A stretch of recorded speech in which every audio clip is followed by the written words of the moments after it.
floor to ceiling with a wonderful collection of quilts and textiles, local history. The Sarpy County Museum is bursting at the seams. Every box has a number. Every box has an inventory.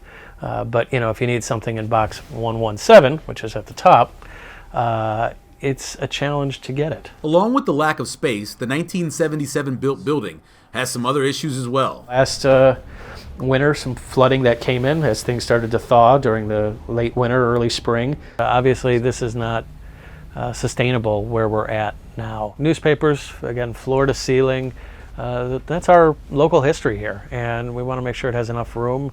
And right now where we're at, there's just not enough collection storage to properly take care of it. That's why the museum board has been working on finding a new location, one that can provide storage, a flexible space for exhibits, room for staff and volunteers, along with the place for the Wimmer's family railroad collection that's been offered up to the museum. Staggering collection currently housed in a 5,000 square foot area, so it would be quite a challenge to put that 5,000 square foot collection in a 6,000 square foot building.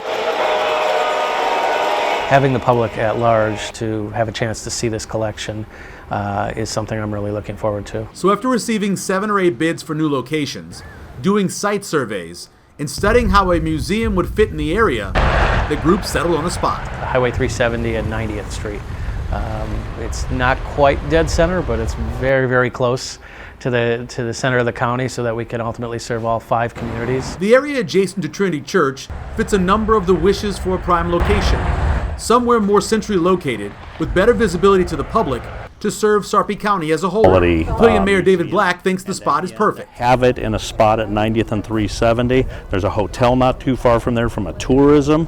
But again, with Papillion being the main line of the Union Pacific and then the spurs coming off of that and the westward expansion, I just think it's an incredible opportunity. Longtime museum director Ben Justman knows they have a long way to go before moving into the new digs, including working closely with the newly hired architect. They've already done some kind of rough sketches of how it would place on the lot, but obviously we want to think about ground up at this point. It's gonna take dollars.